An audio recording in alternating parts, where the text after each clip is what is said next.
হরে কৃষ্ণ। মহাপ্রসাদ চ্যানেলে আপনাদের সবাইকে স্বাগত। আজকে আমি বানাবো গুজরাটের একটি খুব বিখ্যাত মিষ্টি গুড় পাপড়ি। তাহলে শুরু করি আজকের গুড় পাপড়ি। গুড় পাপড়ির জন্য আমি এখানে কড়াইতে হাফ কাপ পরিমাণ ঘি নিয়ে নিয়েছি।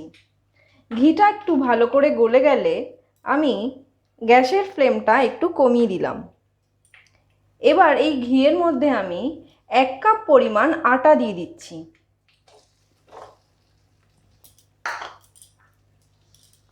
আটা দেওয়ার পরে আমি 4 চামচ পরিমাণ কাজু বাদামের গুঁড়ো এর মধ্যে দিয়ে দিলাম।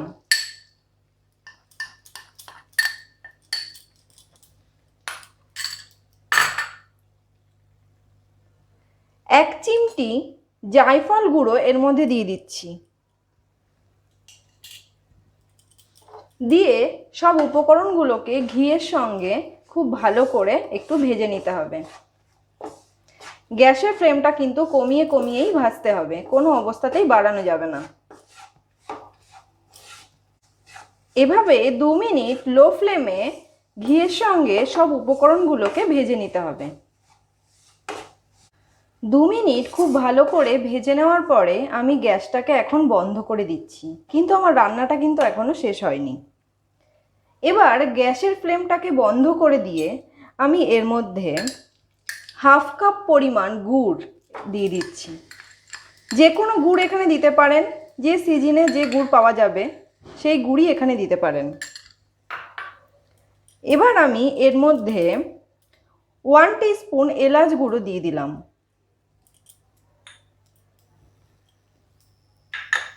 এবার গুড়ের সঙ্গে এটাকে খুব ভালো করে মেশাতে হবে।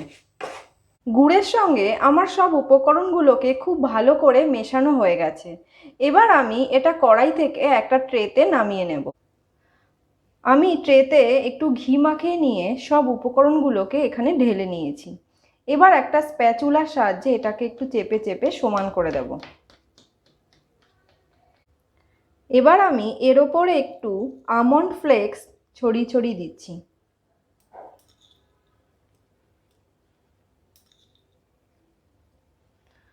আমার এই মিষ্টির রেসিপিটি যদি আপনাদের ভালো লেগে থাকে তাহলে আমার চ্যানেলটিকে সাবস্ক্রাইব করার জন্য অনুরোধ রইল। এইভাবে বাদাম ফ্লেক্সটাকে খুব সুন্দর করে ছড়িয়ে ছড়িয়ে দিতে হবে।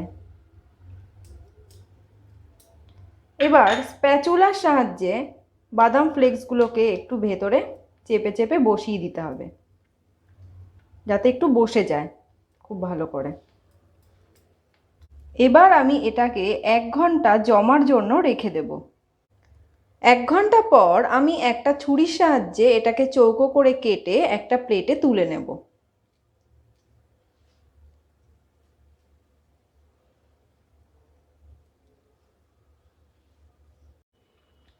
গুড় পাপড়িগুলোকে চৌকো করে কেটে আমি একটা প্লেটে খুব সুন্দর করে সাজিয়ে নিয়েছি। এবার আমি এটা রাধা মাধবকে ভোগ অর্পণ করব।